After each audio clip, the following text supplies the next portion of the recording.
दोस्तों welcome back. एक बार फिर से खुशामदीद है आप तमाम लोगों का हमारे इस यूट्यूब चैनल के अंदर।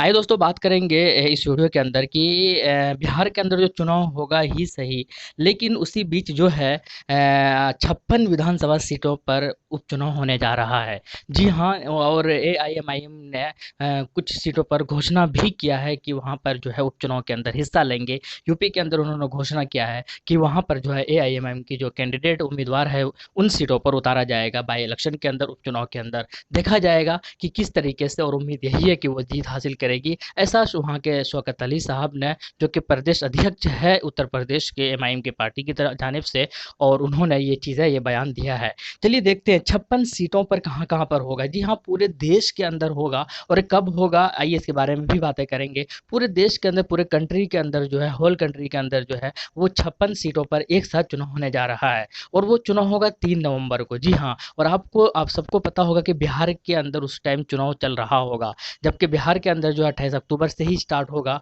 और उसके बाद जो है 7 नवंबर तक चुनाव चलेगा, तीन तीन चरणों के अंदर। उसी बीच 3 नवंबर को जो है वो पूरे देश के अंदर 56 सीटों पर चुनाव होगा। जैसे कि मध्य प्रदेश से 28 सीटों पर बाई इलेक्शन होना है, गुजरात से 8 सीटों पर उपचुनाव होना है, उत्तर प्रदेश से 7 सीटों पर उपचुनाव होना है, झारखंड से 2 सीटों पर, तेलंगाना, छत्तीसगढ़, इसी तरीके से जो है ये सारे स्टेट मिलाकर, राज्य मिलाकर जो है 56 सीटों पर चुनाव होने जा रहा है 3 नवंबर को।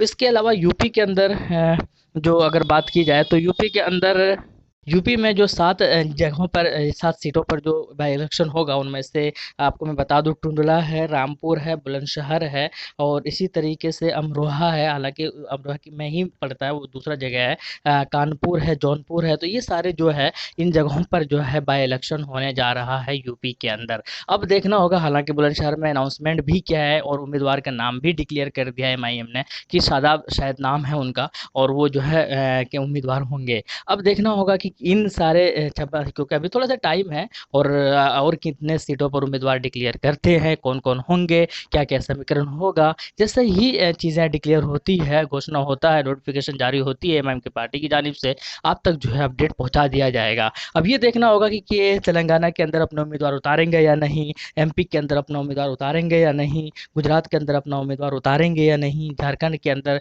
उम्मीदवार उतारेंगे नहीं। जबकि झारखंड में कहा था असदुद्दीन ओवैसी साहब ने कि आने वाले हर इलेक्शन के अंदर, चाहे छोटा हो, बड़ा हो, एमपी हो, विधानसभा हो, हर इलेक्शन के अंदर एआईएमआईएम जो है अपना उम्मीदवार उतारेंगे। तो अब देखना होगा कि कहाँ पर, हालांकि वो पता है कि कहाँ पर है वो, जहाँ पर हेमंत सोरेन का गढ़ है वहीं पर ही है, और वो 2 जगह से जीते थे, तो एक जगह से उन्होंने इस्तीफा दिया था, उसी जगह पर उपचुनाव होना होगा। तेलंगाना के अंदर देखते हैं। तो ये सारी चीज़ें जो भी होगा, जैसा भी होगा, अब तक अपडेट जो है वो दे दिया जाएगा। लेकिन कुल मिलाकर यही है कि ये जो फैसला है उपचुनाव में हिस्सा लेने का, उम्मीदवार उतारने का यूपी के अंदर, या हो सकता है दूसरे राज्यों के अंदर, क्या ये फैसला सही है या गलत है? आप कमेंट सेक्शन में ज़रूर राय बताइएगा कि सही है और उतारना चाहिए, या फिर एक साथ तैयार होकर मेन जब टाइम आएगा 2022 के अंदर, वहाँ पर यूपी के अंदर, तभी उतारना चाहिए। तो ये सारी चीज़ें हैं, आप कमेंट सेक्शन में ज़रूर बताएं।